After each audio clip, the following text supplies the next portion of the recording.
The city is probably the oldest, most enduring invention of our civilization. The words are interchangeable: civilization, civil, civic, city. Cities evolve over time. They respond to crises, and historically, they emerge from crises stronger than ever before. So what are the future trends for cities, and what are the lessons of history?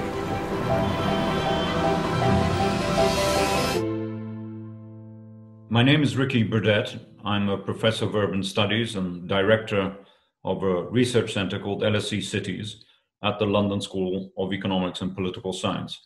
I'm also a trustee of the Norman Foster Foundation. I will be talking for the next 20 minutes or so about shaping cities in an urban age.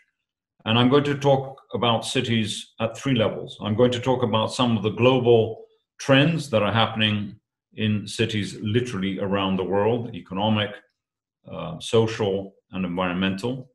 I'm then going to focus in on one of the bigger issues that I think anyone who studies cities needs to understand, which is how they are governed, how they are managed.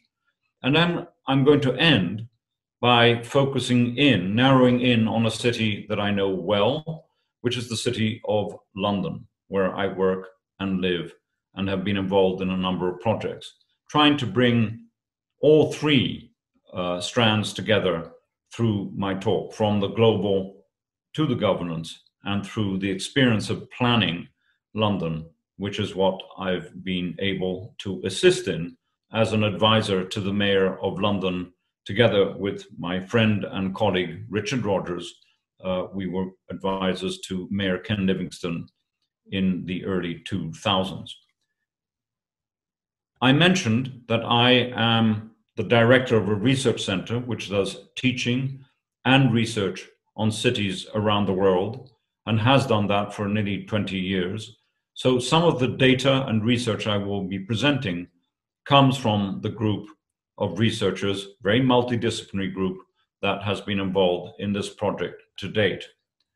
Let me start, when it comes to major global trends, with probably the most important issue, which is economic growth. Cities would not be there. They've been there for 10, 11,000 years if they did not concentrate jobs. And cities today, just as they did then, and they have over the last, say, 2,000 years, have continued to create jobs and generate wealth.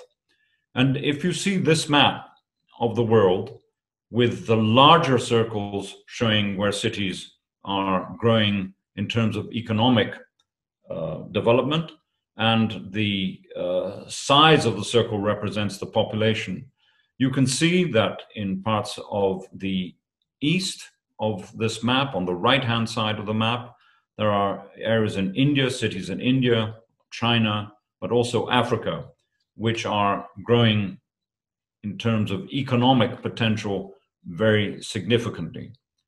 If you then overlap on this map the population growth, not the economic growth, but where people are actually being born or people are moving to, you see a not completely different distribution, but an important one. What these numbers show in large figures in front of you, 47, 56, 42, is how many people are either born or moved into one of these cities per hour. So, for example, every minute, minute and a half that I'm speaking to you, one more person has moved into Lagos, into Karachi, in fact, even more into Delhi and other cities that we see here. And we have to understand what the impacts of this growth means in terms of housing, in terms of hospitals, in terms of lighting, in terms of electricity, in terms of all the requirements for a modern, cohesive, and environmentally sustainable society. These are sort of the global trends that I want to talk about. But what you see from these maps is that there's an unequal distribution across the surface of the Earth. Most of the growth, both economic and population, is concentrated on the right of the map in the east, but also in Africa. In fact, in terms of numbers, 2.5 more billion people will be living in cities by 2050, but 90% will actually be moving or being born in cities in Asia and Africa. If you look at this list of cities, over 400,000 people, where growth is most rapid and most intense between now and 2030, that's only 10 years from now, you don't see the familiar names. There are one or two obvious ones, but not all of them. Dar es Salaam, Luanda, Lagos, Addis Ababa, Kinshasa, Abidjan, Khartoum, all African cities, and then some Chinese, some Asian, Pakistani, and Indian. So the growth is happening, and it's happening in some countries which today are relatively underdeveloped economically but growing fast, and also low energy cities, relatively speaking. We'll come back to this later. The shape around which these cities are growing is also significant. When I took this picture a number of years ago above Kinshasa in Congo, the area to the left, the fields, were empty. I'm sure that by now the informal development with no planning at all have actually eaten up all the green space, the green fields, the agricultural land on the left-hand side. And we know what the consequences of sprawl are. We don't need detailed analysis, even though many centers, many research universities are looking at this very, very carefully. Mexico City, 22 million people, one of the most sprawling cities of the world, and has been that for some time, has very, very severe problems in terms of pollution because of fossil fuel-based vehicles moving across this vast surface with the air, polluting air, trapped on this plateau very high up. Now, the statistics that I've talked about in cities have actually been and are being increased in terms of numbers by climate change crisis. There's an unfortunate connection between the fact that many cities continue to contribute to climate change in a negative way by causing something like 70% of the world's CO2 emissions, which are forcing floods, forcing fires, and forcing people to move where? To cities, where often they are actually at risk because of the very conditions that cities are on. They're on lakes, they're on rivers, they're on the edges of seas, or in areas of danger. These are, let's call it, natural disasters which are affecting people. But of course, we've witnessed in the last years, particularly in Europe at the moment, the effect of, let's call it, man-made disaster, wars, incredible suffering of people who are trying to leave war-torn areas, Syria and other parts of the Middle East zone, moving to European cities, trying to find safety and jobs. Who knew that Germany, France, Italy, and other countries had to absorb tens of thousands of people of different backgrounds and different experiences? And how resilient are our cities to absorb this change is one of the key questions that we need to understand. In terms of the growth that is happening, in terms of the global trends around the world, it's important to see not just the size, but the speed of change. Just look at these figures here. China used in a couple of years, in the early parts of the 21st century, as much cement, the number is 6.5 gigatons, than the whole of the USA did in the 20th century. That is the scale of change that cities like Guangzhou and others present to us. In fact, you see here this image of actually a well-planned, quite efficient city, like many other cities in China are, but the images that we've produced at LSE in our center show in the darker colors, in the darker blue, in the map on the left, where Guangzhou was in 1990, and in the lighter blue, how much it's expanded in the period up until 2015. The population has grown an astronomical number, nearly 1,000%. 925%. But the built up area, how much it's spread out, is over 3,000. So there isn't a neat sync between the population growth and the sprawl. And that creates extraordinary problems in terms of negative impacts on the environment and negative impacts on society, which becomes to be thinned out and create levels of exclusion on the periphery. There are other cities which, of course, provide much more positive examples. Singapore, city-state, which has also grown, but by 88% in the same period, in fact, also densified by design. And we'll come back to that in terms of the importance of good governance and massive investment in public transport.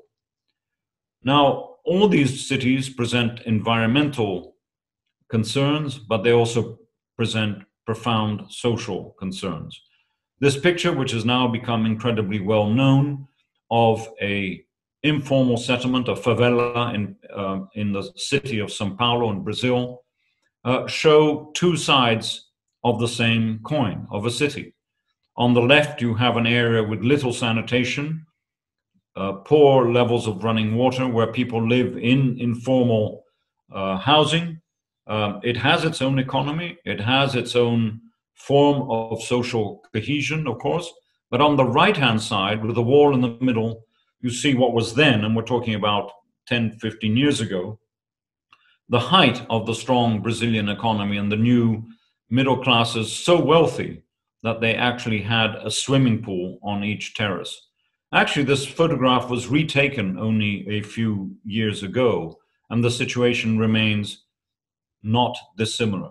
What you have in front of you, it's not the same in every city around the world, not in every city in Brazil, is poverty and wealth, cheek by jowl. The real problem is that there's a wall which keeps the two separate, which is not how cohesive cities need to be designed. And that is why we've studied at the LSE this issue of inequality. Here are three cities, London, Rio de Janeiro, Hong Kong, showing you in the darker green compared to the lighter colors and then the gray, where the most deprived people live.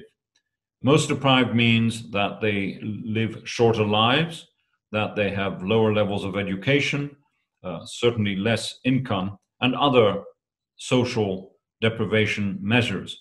And not every city is the same. London has deprivation concentrated in the east and in the south. I'll come back to that. Rio de Janeiro has most of its deprivation concentrated on the much more poorer peripheral areas on the far west. And Hong Kong has another dynamic. But one can't think of cities in terms of wealth, in terms of distribution, without thinking of them as part of a global network of connections of people, connections of information, connections obviously of money, and most importantly, connections through sea and by air. This diagram represents what Saskia Sassen has been talking about for a number of years in her description of global cities. They are not single entities, they are interrelated, and the information age is fundamental to that. The access to technology and the speed of that technology is just as important as the good connections of airports and other transit systems. But of course, all that positive side of the connectivity of cities, this very year that we are talking together about cities, has come to be a negative. The pandemic, COVID, has spread through exactly those networks of connectivity, airplanes in particular. And it was the flights from Wuhan originally to parts of the States, to parts of Italy and Europe, in fact, which began to spread the pandemic in ways that we are still suffering the consequences of. And the statistics are changing, the numbers are growing still today and becoming actually worse, even though the window of a vaccine is suddenly opening up other possibilities. And every city has dealt with it in completely different ways. Asian cities, Seoul in particular, has been very effective at dealing with the control and spread of COVID. Other cities in different countries, particularly in Europe, but the United States is unfortunately at the moment, as we speak, one of the worst examples. Different cities have responded to the spread of the pandemic in different ways. Let's take Europe for an example. You see that the number of unexpected deaths, or excess deaths, as they're called in the medical industry, in some cities like London or Stockholm, or some urban areas surrounding Madrid or parts of Holland, have very different dynamics. And Madrid, very, very intense, while in Holland, actually much lower, the number of excess deaths. So there is no one phenomenon, such as density, which defines how the spread of a disease can be controlled or is caused by spatial determinants. Again, understanding cities and their complexities is essential to any person, any student of the complexities of city life. There are many layers in which they work. Let's use New York City as an example to understand some of these dynamics and the relationships between density and the spread of the disease, and importantly, inequality. This aerial views shows right in the middle the Central Park and Manhattan with the dense areas around it, and then the 3 or 4 rather sprawling parts of New York City: Queens nearer to the bottom of the photograph, Bronx further up on the right, Staten Island, and so it goes on. And these diagrams, where you can see on the top left Manhattan with Central Park in gray, show on the left diagram the population density in darker colors. And as you can see, the highest densities are in Manhattan, in Midtown, as it's called, or downtown. But on the right-hand map, this is an image from May 2020, the level of deaths, or the case rates of COVID, are in fact elsewhere. They're not in the denser areas. They're in the slightly outlying areas, which are lived in mainly by Black populations, Latinos and others, in the Bronx, in Queens, and in Staten Island. So in fact, what has happened there is that COVID has had a much more negative impact on the lives, with more people dying, more people suffering, who belong to communities that have less access to welfare and different lifestyles, and little to do with issues of density per se. It's not a surprise that the discussion about what constitutes a safe and good city is now returning to some issues that have been boiling under the surface of the big urban debate for some time. An image of a park in London where the recognition of having an urban lung, a green urban lung, as a place to get some fresh air, maintain your mental health, let alone your physical health, as a sort of counterbalance to living in a small apartment, is an obvious and important example. And I'm delighted that it's coming back to the top of the planning agenda, as is the notion of reducing the need for mass transit to get from A to B. The Parisian mayor, Anne Hidalgo, who you see her on a bicycle, was re-elected only very recently on the basis of the 15-minute city. In other words, that you can go to work, that you can get food, that you can get all the basic social services like education, health, and more within a 15-minute walk or even cycle from your home. Not many cities will be able to adapt to that, but certainly the dense, multi-centered city, of which the European city is a good example, but also many Asian cities are organized in that way, is certainly a positive model. So behind these global trends, and behind even some of these problem issues that we're having to suddenly deal with, lie solutions which I think bring the social, the spatial, and the environmental together. But governance must be the central question which lies behind many of these issues.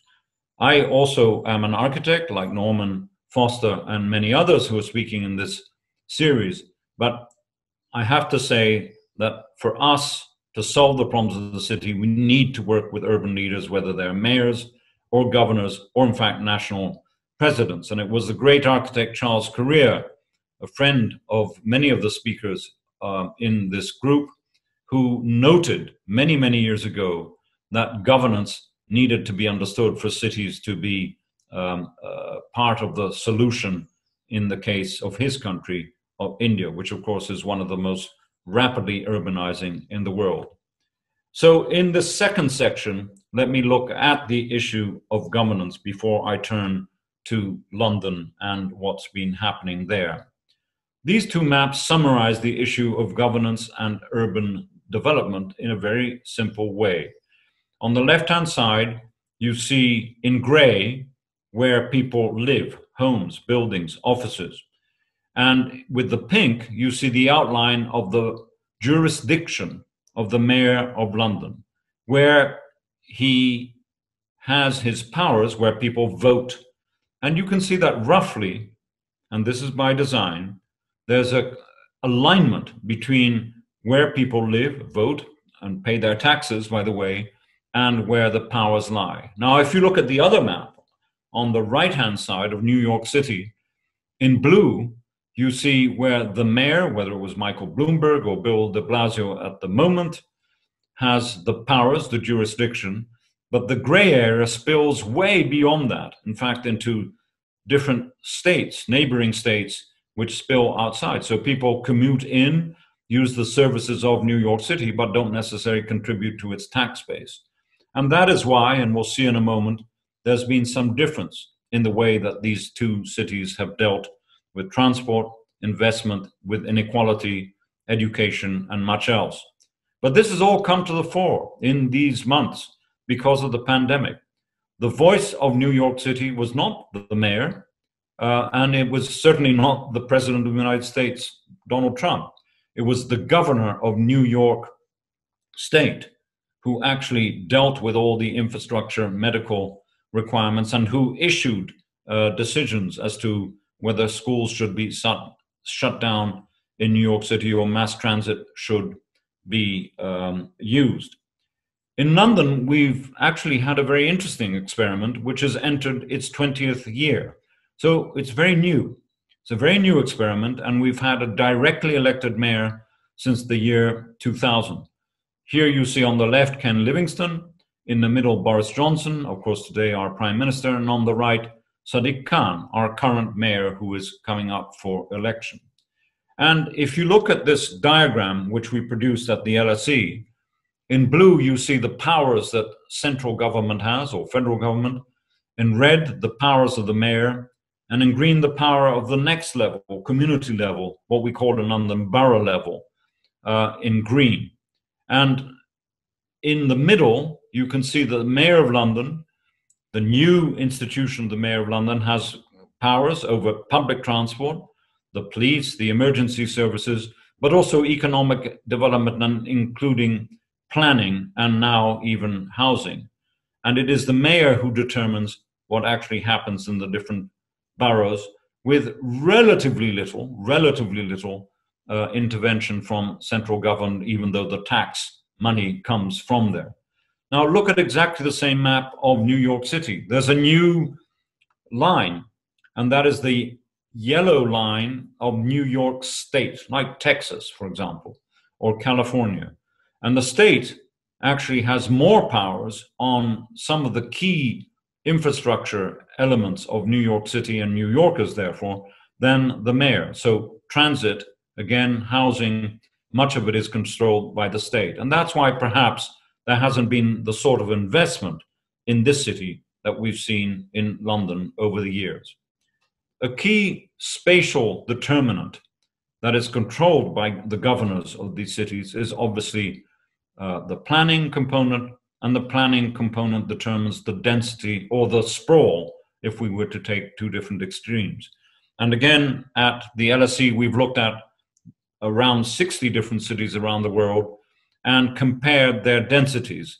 The taller the spikes on these comparative diagrams is not the height of the building, but the number of people who live close together. So, for example, Mumbai, which has not very tall buildings, has enormous density. People, let's call it, crammed together. But Hong Kong, with 30, 40-story high buildings, also has high density. And look at the difference between New York and London. London is closer to a flatter pancake than New York itself. And of course, density has many positive impacts in terms of economic agglomeration, as my colleague Ed Glazer at Harvard has written extensively about, but it also has consequences on social equity and, importantly, access to jobs and public transport. In fact, if one just looks at those same cities where I have just shown the density maps, you can see that some of the denser cities like Hong Kong or Mumbai have actually very high use of public transport because they are very efficient systems, while others, including London, and of course I could be showing many others, are less efficient because they're more sprawled. But there is massive investment in the case of London, New York, and the richer, more mature cities in public transport for at least 100, in fact, London, 150 years.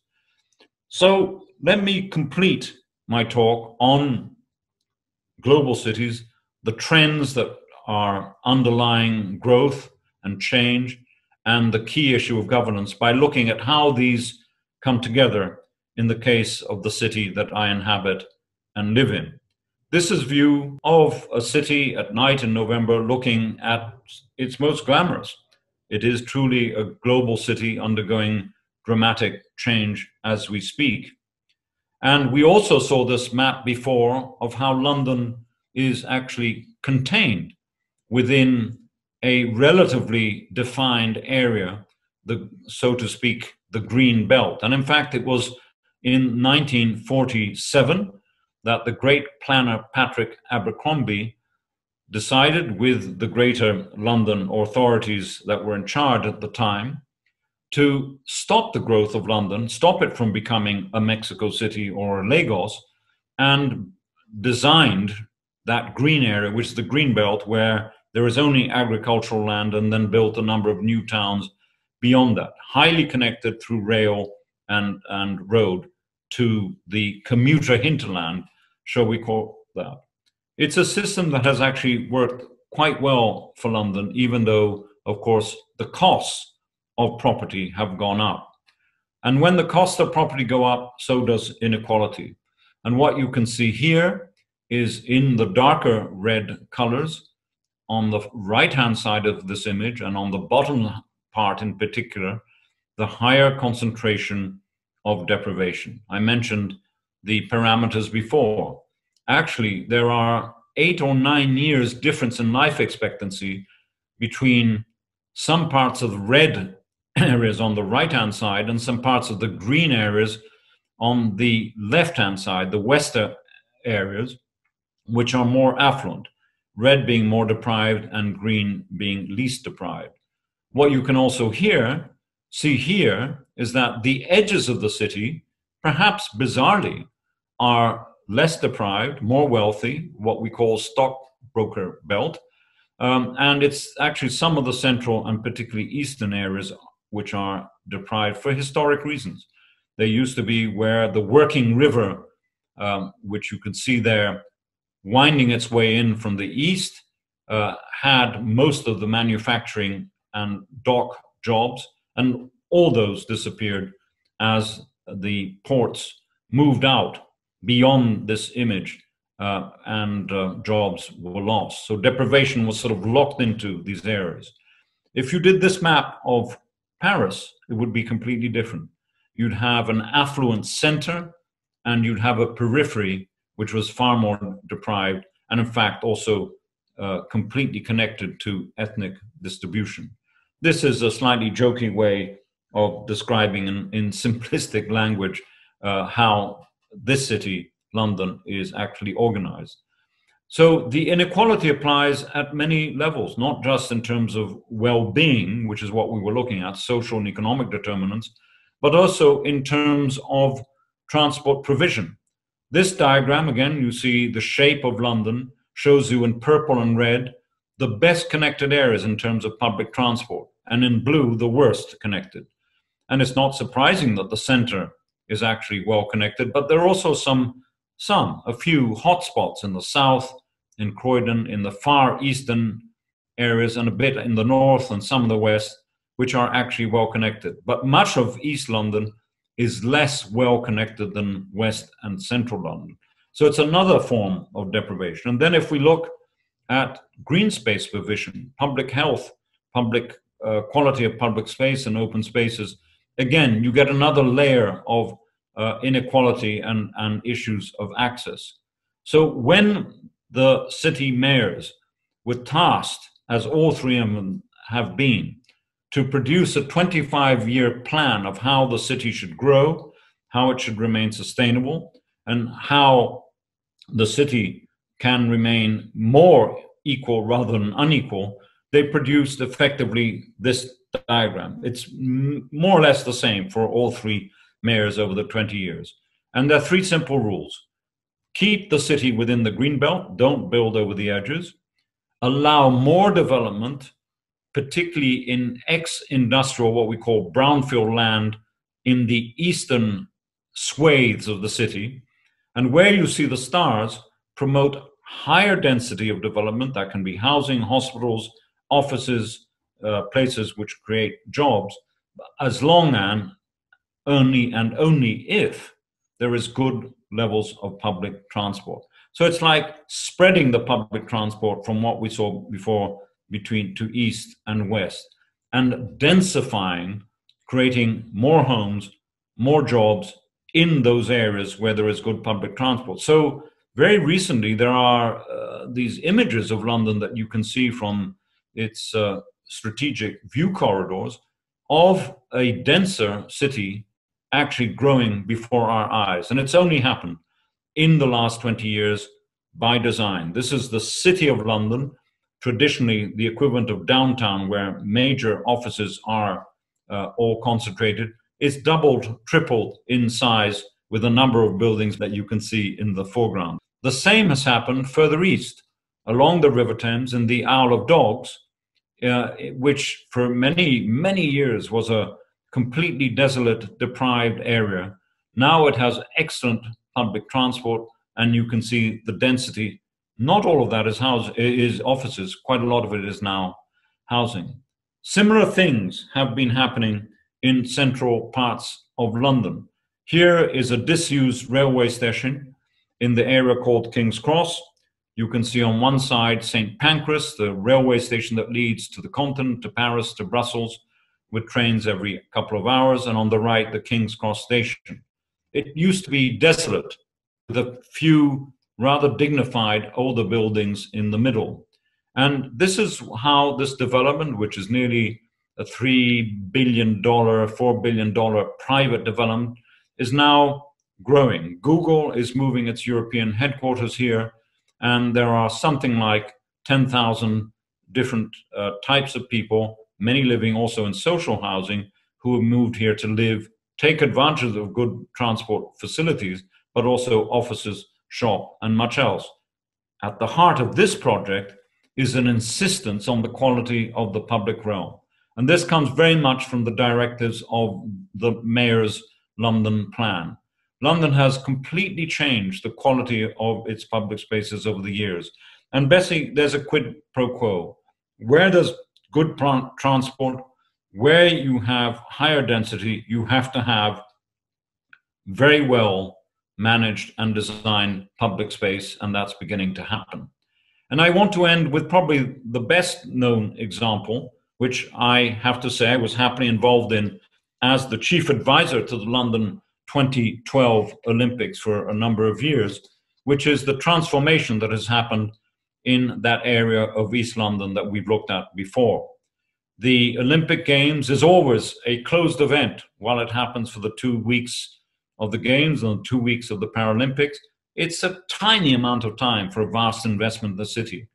And the winning master planners, which fits into the ethos that I've been talking about, did this diagram, which was very, very convincing at the time and is beginning to actually realize itself after a period of nearly 20 years that were nearly 15 years that we're coming up to now. It's from a closed piece of city to an open and integrated piece of city. Very important concepts that I want to hang on to. Politically, the idea of investing a lot of public money, and we're talking about nearly 20 billion pounds, euros, $23 billion into this part of East London, and it's written here, was that the ambition was that after 20 years of the Games, which is going to be not in about 8 years from now, those who live in East London have the same life chances as those who live in the rest of London. So there's a social program behind the Games, and it's not just a 2-day event. It's also a spatial program of restitching together the fabric of a piece of city that by intent had been separated out from its surroundings because it was a railway goods yard. That's what it was like, only in 2005. A site empty, surrounded by railways, surrounded by motorways, in fact, but really redundant and not badly connected to public transport. And this is what it's like now, before and after. It's happened in a pretty short period of time, nearly just over 15 years.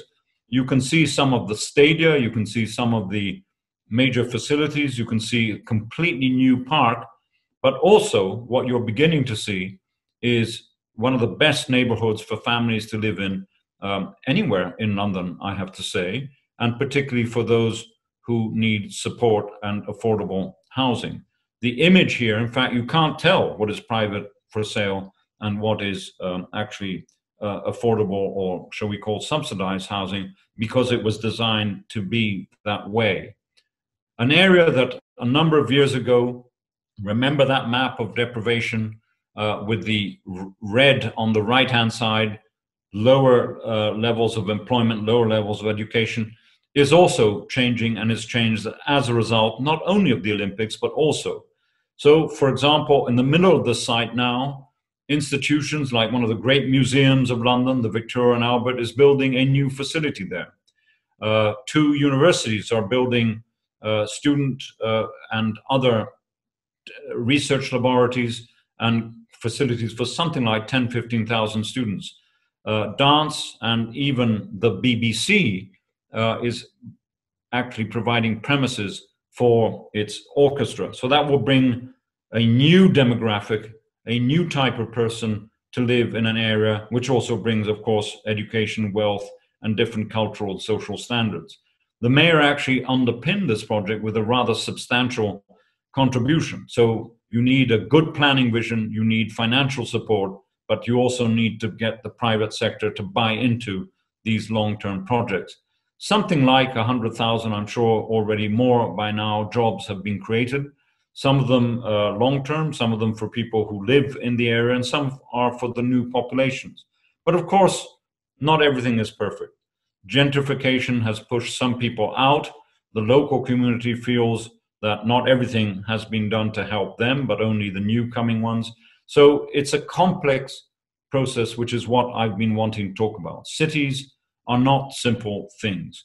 The process of urbanization is something that is complex, it takes time, and is never complete. I think any planner who comes along with a perfect diagram says this is how we're going to change city X or Y with a perfect design is probably wrong. And I think understanding these different levels of social, economic, and environmental complexity in the way that I've been talking about throughout this lecture is probably one way of trying to understand how these global trends, which I talked about right at the beginning, actually impact on the potential of cities to be more sustainable, more integrated, and more equitable in the future. Thanks very much for listening.